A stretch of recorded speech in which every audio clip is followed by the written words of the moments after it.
नमस्कार मंडळी. तर मराठी भाषेतील गमतीशीर शब्दामध्ये एक शब्द अनेक अर्थ, यामध्ये आपण शब्द घेऊया वाण. आज आहे मकर संक्रांत. तर एकमेकांशी वीणेप्रमाणे गोड वाणीने गोड बोलून एकमेकांना तिळगुळ देऊया आणि गोड बोलूया आणि संक्रांतीला वाण लुटूया. वाण म्हणजे काय? वाण हे एक तऱ्हेचं दान आहे, पूजा आहे, तुमची परंपरा आहे.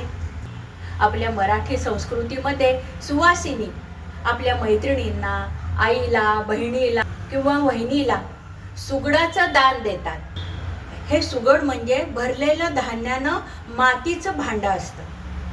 तुमचं ऐश्वर्य, तुमची सुखसंपन्नता किंवा सौभाग्य याच्यातून तुम्ही दान करता. हळदी कुंकू करून वस्तू लुटतात.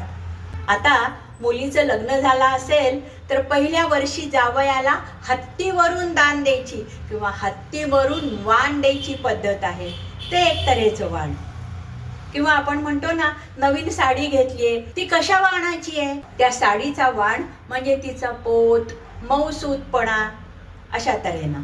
किंवा बाजारात नवीन गहू आले, त्या गव्हाचा वाण कसा आहे म्हणजे गव्हाचा रंग कसा आहे, चव कशी आहे, त्याच्या पोळ्या कशा होतात, अशा तऱ्हेनं. एखाद्या गोष्टीची वाण असणे म्हणजे वानवा असणे, कमीपणा असणे, त्या दृष्टीने वाण. दुकानातून वाण सामान आणणे म्हणजे दुकानातून सामान आणणे, त्या दृष्टीने वाण. किंवा तुम्ही काही नवीन पापड केलेत, लोणची केली आहेत, ते मैत्रिणीला किंवा नातेवाईकांना वानगी दाखल देणे म्हणजेच वाण देणे.